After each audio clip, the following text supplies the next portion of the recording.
Bruno, côté ukrainien, il y a urgence à améliorer cette défense antiaérienne. On l'a entendu dans le sujet de l'eau qui est défaillante aujourd'hui. Oui, et ça fait des mois que Volodymyr Zelensky souligne ce manque pour l'armée ukrainienne concernant la défense antiaérienne. Il ne cesse de plaider auprès des dirigeants occidentaux et notamment et principalement auprès de Donald Trump pour obtenir soit effectivement la fourniture de batteries Patriot, qui sont donc finalement des missiles intercepteurs de missiles balistiques russes, comme ça a été le cas la nuit dernière, soit d'obtenir la licence pour construire en Ukraine, sur place, ces missiles. Alors, sur la livraison elle-même, on a compris que pour Donald Trump, ce serait non. En revanche, sur la licence, il a eu des mots plutôt encourageants, on va dire, mais voilà, on attend que ce soit vraiment finalisé. Et puis, une licence production sur place, certes, c'est bien en Ukraine, mais il faut évidemment installer toute la chaîne de production, etc.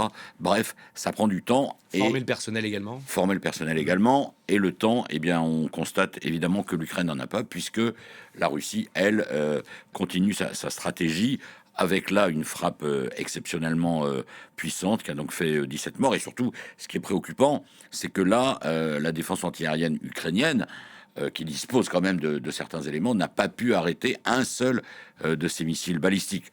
Concernant les drones, c'est différent. Beaucoup de drones tirés la nuit dernière ont été arrêtés. Mais voilà, le problème des missiles balistiques russes est un vrai problème, un vrai cauchemar pour le gouvernement ukrainien et aussi, on le constate, pour la population civile. Et le constat de ces dernières semaines en Russie comme en Ukraine, c'est que la population civile est de plus en plus prise pour cible. On l'a vu également avec ces images. Oui, alors ça, c'est la conséquence plutôt de ce qu'on pourrait appeler la guerre des drones, hein, puisqu'on sait que l'Ukraine a fortement progressé en la matière, et donc peut viser depuis plusieurs mois maintenant des territoires russes, alors soit avec des objectifs stratégiques, soit avec des objectifs militaires, bon, des objectifs logistiques stratégiques ou des objectifs directement militaires. Elle le fait en profondeur à l'intérieur du territoire russe. Elle le fait récemment, de plus en plus, ça a été le cas encore ces derniers jours, sur la péninsule de Crimée, qui est donc occupée par la Russie depuis 2014.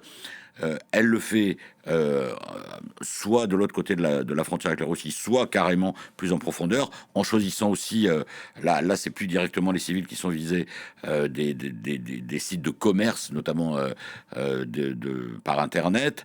Donc là, ça vise directement les populations russes. Et puis, évidemment, côté russe, ça fait longtemps que ça existe. Alors l'Ukraine dénonce par ailleurs des sortes de safaris humains, des drones russes qui viseraient délibérément, systématiquement, des civils ukrainiens. On Voilà, voit l'image. voilà, c'est la vidéo, alors notamment cette vidéo qui a été publiée dans la ville de Kherson, enfin issue de la ville de Kherson, hein, une ville qui avait été occupée par les Russes et qui a été récupérée par l'Ukraine.